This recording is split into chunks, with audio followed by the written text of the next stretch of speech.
श्री सत्यनारायण भगवान की जय। मैं हूँ वामिका और आप सभी का हमारे चैनल आध्यात्मिक सागर में हार्दिक स्वागत है। आज सावन मास की पूर्णिमा है। आज के दिन रक्षाबंधन का त्योहार धूमधाम से मनाया जाता है। आप सभी को सावन पूर्णिमा और रक्षाबंधन की हार्दिक शुभकामनाएं।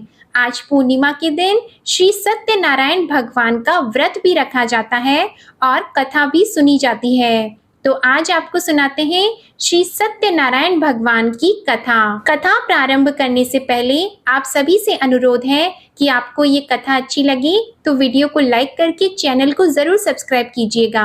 प्रेम से बोलिए श्री सत्यनारायण भगवान की जय। एक समय नैमिषारण्य तीर्थ में शौनक आदि 88,000 ऋषियों ने श्री सूत जी से पूछा, हे प्रभु, इस कलयुग में वेद विद्या रहित मनुष्यों को प्रभु भक्ति किस प्रकार मिलेगी और उनका उद्धार कैसे होगा। इसलिए हे मुनि श्रेष्ठ, कोई ऐसा तप कहिए जिससे थोड़े समय में पुण्य प्राप्त हो जाए तथा मनोवांछित फल मिले। वह कथा सुनने की हमारी बहुत इच्छा है। सर्वशास्त्र ज्ञाता श्री सूत जी बोले, हे वैष्णवों में पूज्य, आप सबने प्राणियों के हित की बात पूछी है। अब मैं उस श्रेष्ठ व्रत को आप लोगों से कहूंगा जिस व्रत को नारद जी ने लक्ष्मी नारायण जी से पूछा था और लक्ष्मीपति ने मुनि श्रेष्ठ नारद जी से कहा था। सो ध्यान से सुनिए। एक समय योगी राज नारद जी दूसरों के हित की इच्छा से अनेक लोकों में घूमते हुए मृत्यु लोक में आ पहुँचे।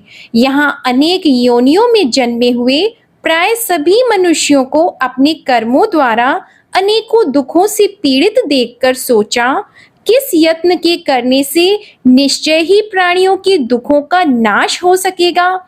ऐसा मन में सोचकर विष्णु लोक को चले गए। वहां श्वेत वर्ण और 4 भुजाओं वाले देवों के ईश नारायण को देखकर, जिनके हाथों में शंख चक्र गदा और पद्मा थे, वे वरमाला पहने हुए थे, उनकी स्तुति करने लगे। हे भगवान, आप अत्यंत शक्ति से संपन्न हैं। मन तथा वाणी भी आपको नहीं पा सकती। आपका आदि मध्य अंत नहीं है। निर्गुण स्वरूप सृष्टि के आदि भूति व भक्तों के दुखों को नष्ट करने वाले हो। आपको मेरा नमस्कार है। नारद जी से इस प्रकार की स्तुति सुनकर विष्णु भगवान बोले, हे मुनि श्रेष्ठ, आपके मन में क्या है? आपका किस काम के लिए आगमन हुआ है? निःसंकोच होकर कहिए। तब नारद मुनि बोले, मृत्यु लोक में सब मनुष्य जो अनेक योनियों में पैदा हुए हैं, अपने अपने कर्मों के द्वारा अनेक प्रकार के दुखों से दुखी हो रहे हैं। हे नाथ, मुझ पर दया रखते हो तो बताइए कि उन मनुष्यों के सब दुख थोड़े से ही प्रयत्न से कैसे दूर हो सकते हैं। हे नारद, मनुष्यों की भलाई के लिए तुमने बहुत अच्छी बात पूछी है। जिस काम के करने से मनुष्य मोह से छूट जाता है, वह मैं कहता हूँ, सुनो।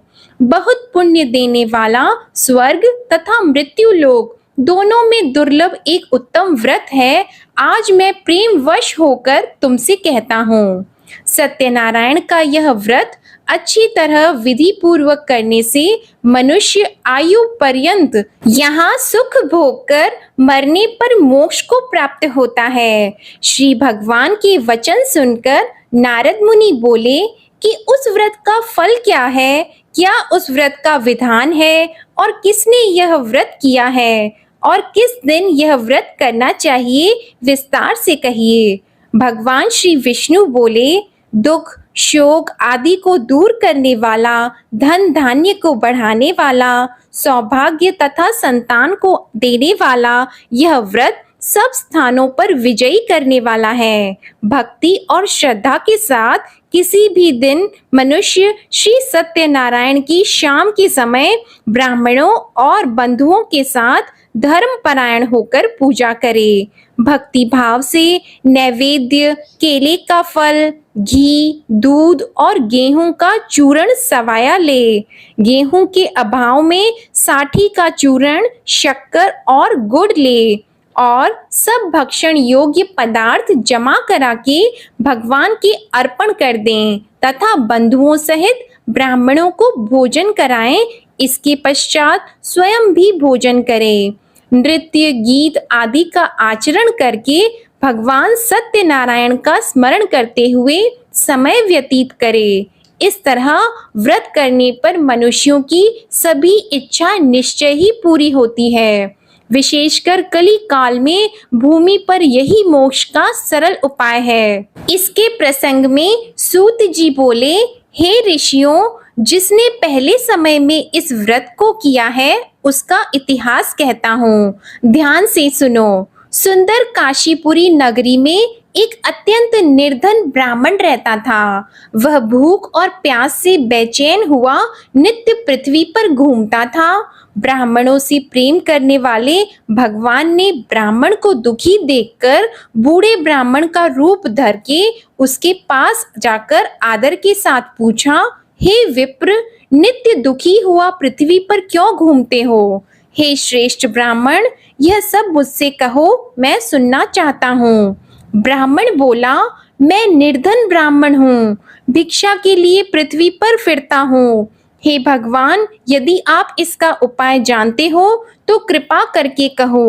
वृद्ध ब्राह्मण बोला कि सत्यनारायण भगवान मन वांछित फल देने वाले हैं, इसलिए हे ब्राह्मण, तू उनका पूजन कर, जिसके करने से मनुष्य सब दुखों से मुक्त होता है। ब्राह्मण को व्रत का सारा विधान बताकर बूढ़े ब्राह्मण का रूप धारण करने वाले सत्यनारायण भगवान अंतर्ध्यान हो गए।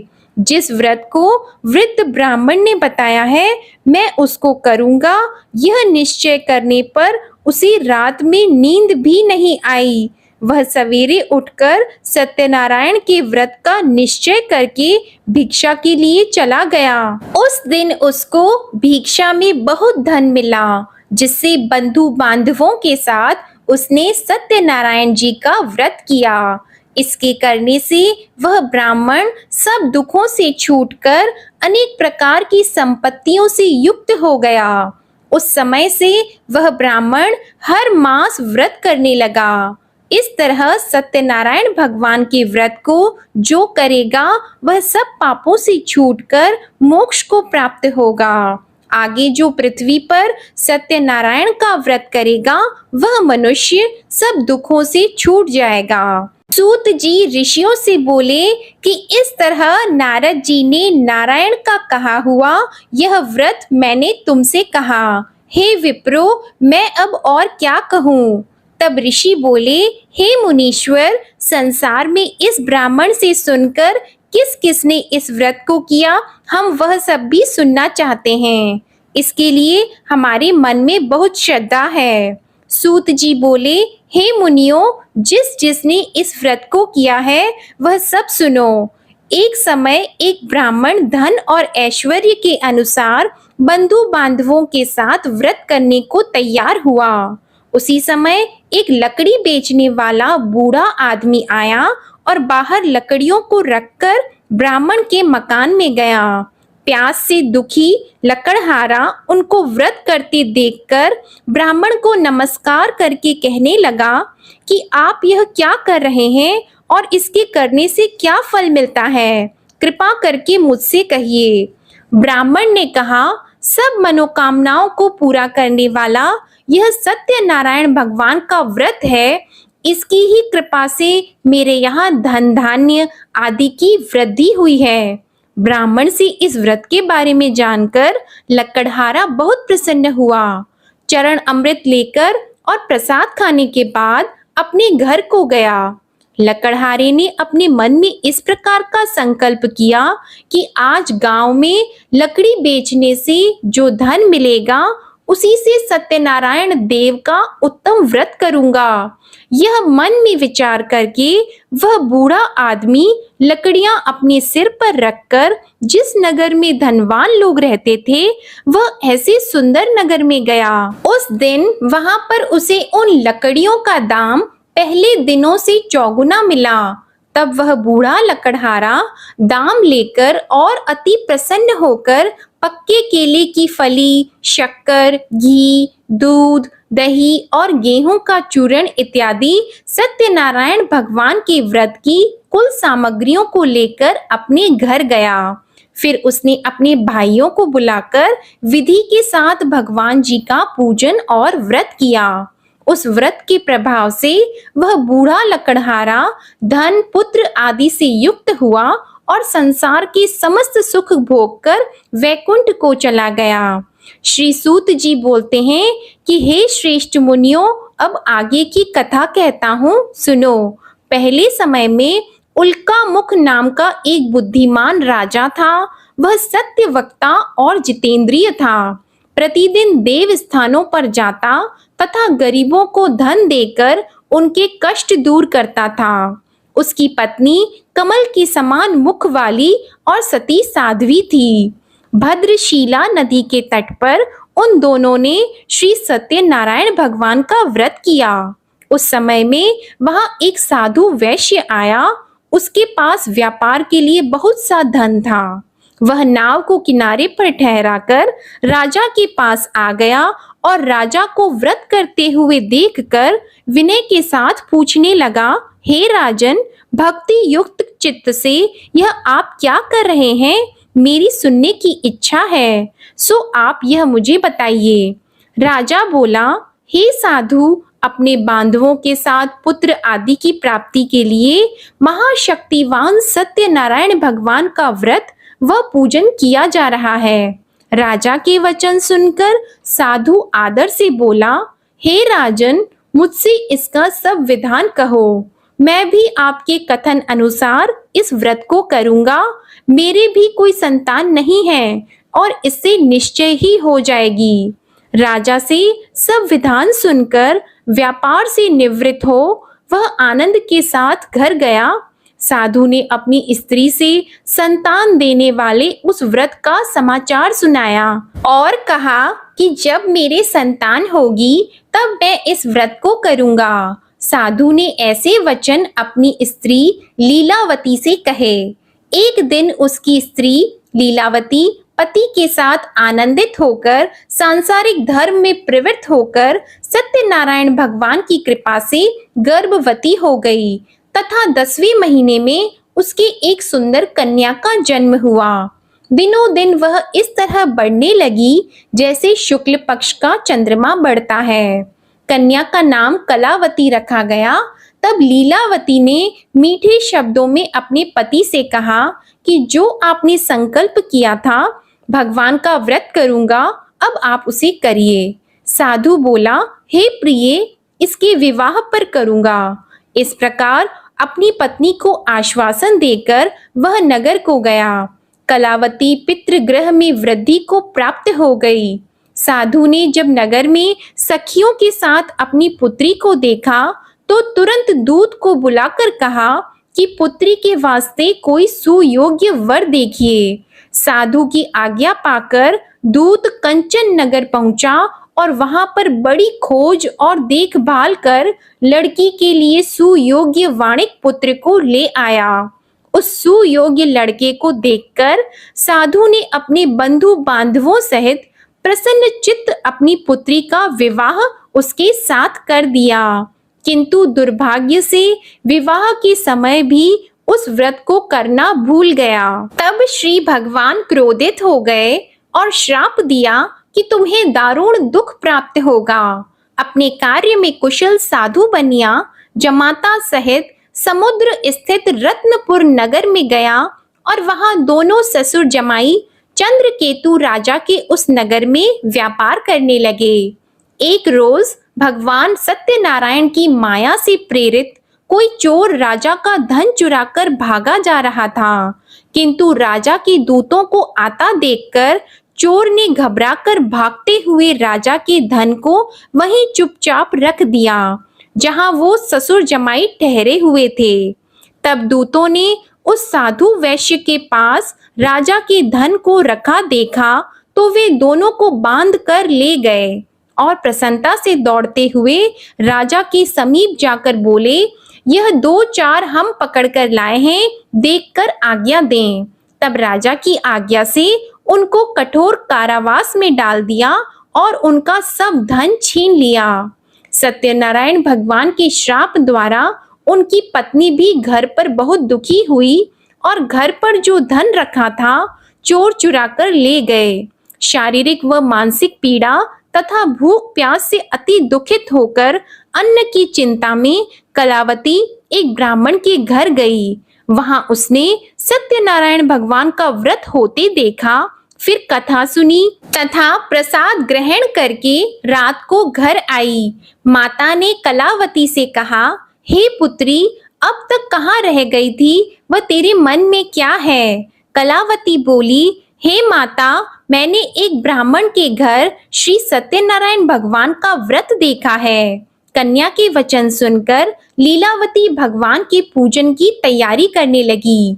लीलावती ने परिवार और बंधुओं सहित श्री सत्यनारायण भगवान का पूजन किया और वर मांगा कि मेरे पति और दामाद शीघ्र आ जाएं। साथ ही प्रार्थना की कि हम सबका अपराध क्षमा करो। सत्यनारायण भगवान इस व्रत से संतुष्ट हो गए और राजा चंद्रकेतु को स्वप्न में दर्शन देकर कहा, हे राजन, दोनों वैश्यों को प्रातः ही छोड़ दो और सब धन जो तुमने ग्रहण किया है वह दे दो, नहीं तो मैं तेरा धन, राज्य, पुत्र आदि सब नष्ट कर दूंगा।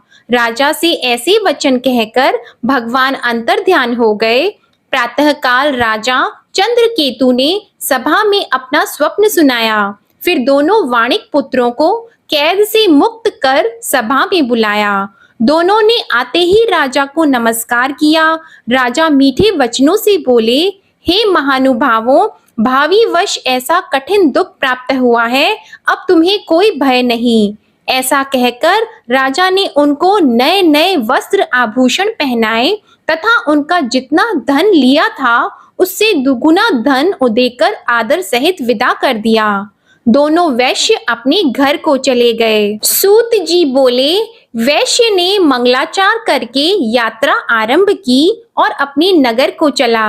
उनके थोड़ी दूर निकलने पर दंडी वेशधारी सत्यनारायण भगवान ने उनसे पूछा, हे साधु, तेरी नाव में क्या है? अभिमानी वाणिक हंसता हुआ बोला, हे दंडी, आप क्यों पूछते हो? क्या धन लेने की इच्छा है? मेरी नाव में तो बेल और पत्ते भरे हैं। वैश्य का कठोर वचन सुनकर भगवान ने कहा, तुम्हारा वचन सत्य हो। दंडी ऐसा कहकर वहां से दूर चले गए और कुछ दूर जाकर समुद्र के किनारे बैठ गए। दंडी के जाने पर वैश्य ने नित्य क्रिया करने के बाद नाव को ऊंची उठी देखकर अचंभा किया और नाव में बेल पत्ते आदि देखकर मूर्छित होकर जमीन पर गिर पड़ा। फिर मूर्छा खुलने पर अत्यंत शोक प्रकट करने लगा। तब उसका दामाद बोला कि आप शोक न करें, यह दंडी का श्राप है, अतः उनकी शरण में चलना चाहिए, तभी हमारी मनोकामना पूरी होगी। दामाद के वचन सुनकर वह दंडी के पास पहुंचा और अत्यंत भक्ति भाव से नमस्कार करके बोला, मैंने जो आपसे असत्य वचन कहे थे उनको क्षमा करो। ऐसा कहकर महान शोकातुर होकर रोने लगा। तब दंडी भगवान बोले, हे वाणिक पुत्र, मेरी आज्ञा से बार बार तुम्हें दुख प्राप्त हुआ है, तू मेरी पूजा से विमुख हुआ। साधु बोला, हे भगवान, आपकी माया से मोहित ब्रह्मा आदि भी आपके रूप को नहीं जानते, तब मैं अज्ञानी कैसे जान सकता हूँ? आप प्रसन्न होइए, मैं सामर्थ्य के अनुसार आपकी पूजा करूंगा। मेरी रक्षा करो और पहले के समान नौका में धन भर दो। उसके भक्ति युक्त वचन सुनकर भगवान प्रसन्न होकर उसकी इच्छा अनुसार वर देकर अंतर ध्यान हो गए। तब उन्होंने नाव पर आकर देखा कि नाव धन से परिपूर्ण है, फिर भी वह भगवान सत्यनारायण का पूजन कर साथियों सहित अपने नगर को चला। अब अपने नगर के निकट पहुंचा, तब दूत को घर भेजा। दूत ने साधु के घर जाकर उसकी स्त्री को नमस्कार करके कहा कि साधु अपने दामाद सहित इस नगर के समीप आ गए हैं। ऐसा वचन सुनकर साधु की स्त्री ने बड़े हर्ष के साथ सत्यदेव का पूजन कर पुत्री से कहा, मैं अपने पति के दर्शन को जाती हूँ, तू कार्य पूर्ण करके शीघ्र आ जा। माता के ऐसे वचन सुनकर कलावती प्रसाद छोड़कर पति के पास गई। प्रसाद की अवज्ञा के कारण सत्यदेव ने रुष्ट होकर उसके पति को नाव सहित पानी में डुबा दिया। कलावती अपने पति को न देखकर रोती हुई जमीन पर गिर गई। इस तरह नौका को डूबा हुआ तथा कन्या को रोता देखकर साधु दुखी होकर बोला, हे प्रभु, मुझसे या मेरे परिवार से जो भूल हुई है उसे क्षमा करो। उसके दीन वचन सुनकर सत्यदेव प्रसन्न हो गए और आकाशवाणी हुई कि हे साधु, तेरी कन्या मेरे प्रसाद को छोड़कर आई है, इसलिए इसका पति अदृश्य हुआ है। यदि वह घर जाकर प्रसाद खाकर लौटे तो इसे पति अवश्य मिलेगा।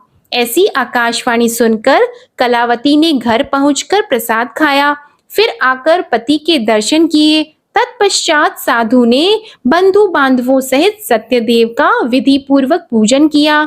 उस दिन से वह पूर्णिमा को सत्यनारायण का पूजन करने लगा। फिर इस लोक का सुख भोग कर अंत में स्वर्ग लोक को गया। सूत जी बोले, हे ऋषियों, मैं और भी कथा कहता हूँ, सुनो। प्रजापालन में लीन तुंगध्वज नाम का राजा था। उसने भी भगवान का प्रसाद त्याग कर बहुत दुख पाया। एक समय वन में जाकर वन्य पशुओं को मारकर बड़ के पेड़ के नीचे आया। वहां उसने ग्वालों को भक्ति भाव से बांधवों सहित सत्यनारायण जी का पूजन करते देखा। राजा देखकर भी अभिमानवश वहां नहीं गया और न ही पूजन किया या नमस्कार किया। जब ग्वालों ने भगवान का प्रसाद उसके सामने रखा तो वह प्रसाद को त्याग कर अपनी सुंदर नगरी को चला गया। वहां उसने अपना सब कुछ नष्ट पाया तो वह जान गया कि यह सब भगवान ने किया है। तब वह विश्वास करके ग्वालों के समीप गया और विधि पूर्वक पूजन करके प्रसाद खाया तो सत्यदेव भगवान की कृपा से पहले जैसा था वैसा ही हो गया। फिर दीर्घ काल तक सुख भोग कर मरने पर स्वर्ग लोक को गया। जो मनुष्य इस परम दुर्लभ व्रत को करेगा, भगवान सत्यनारायण की कृपा से उसे धन धान्य की प्राप्ति होगी।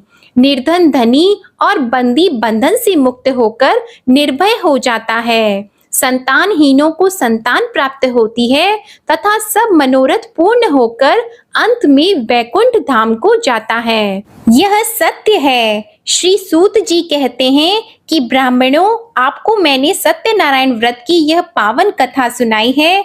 इस व्रत का पालन करके मनुष्य सभी दुखों से मुक्त हो जाता है। विशेषतः कलयुग में श्री सत्यनारायण की पूजा महान फल देने वाली है। इन देवता को कोई सत्यनारायण कहते हैं और कोई सत्यदेव कहते हैं। अनेक रूपों में श्री सत्यनारायण भगवान सभी के मनोरथों को पूर्ण करते हैं। ये सनातन सत्यदेव कलयुग में सत्य व्रत के रूप में अवतरित होंगे। हे श्रेष्ठ मुनियों, जो मनुष्य नित्य इसका पठन व श्रवण करता है, श्री सत्यनारायण भगवान की कृपा से उसके सभी पाप नष्ट हो जाते हैं। प्रेम से बोलिए श्री सत्यनारायण भगवान की जय। बोलिए विष्णु भगवान की जय। माता लक्ष्मी की जय।